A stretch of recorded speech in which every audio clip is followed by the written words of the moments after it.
চলতি মৌসুমে শরীয়তপুরের সবচেয়ে বড় দুর্ভোগ লোডশেডিং। দিন রাত সমান তালেই চলছে বিদ্যুতের আসা যাওয়া। চাহিদার তুলনায় সরবরাহ কম থাকায় ঘন ঘন এই বিদ্যুৎ বিভ্রাট বলছেন পল্লী বিদ্যুৎ কর্মকর্তারা।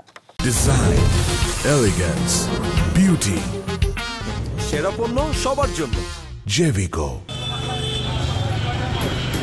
দিনে বিদ্যুৎ থাকেই কয়েক ঘন্টা, টানা লোডশেডিং এ অতিষ্ঠ শরীয়তপুরের বাসিন্দারা। দিনরাত চলছে বিদ্যুতের এই লুকোচুরি। একে তো গরম, তার উপর বিদ্যুৎ বিভ্রাট। সবচেয়ে দুর্ভোগে হাসপাতালের রোগীরা। ব্যাহত হচ্ছে শিক্ষার্থীদের পড়ালেখা। লোকসান গুনছেন শিল্প কারখানা মালিকরা।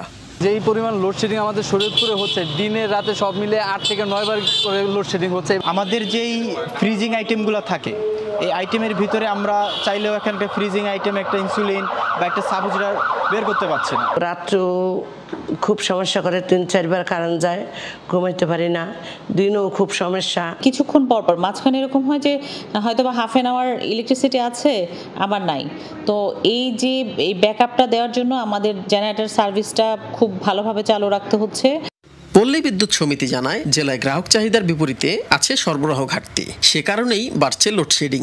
ডিমান্ড আছে প্রায় 97 মেগাওয়াট উঠেছে। এর বিপরীতে নর্মাল অ্যাভারেজ আমাদের 90 মেগাওয়াট ডিমান্ড, তার বিপরীতে আমরা 40% থেকে 50% লোড পাচ্ছি। মাঝে মাঝে ভেরি করে, গ্রাহকদেরও সেরকম আমাদেরকে 50% লোডশেডিং করা লাগতেছে। জেলায় আবাসিক, বাণিজ্যিক সহ বিদ্যুতের বিভিন্ন পর্যায়ের গ্রাহক 3,66,000। SM Shakil, Jamuna news, Shariatpur.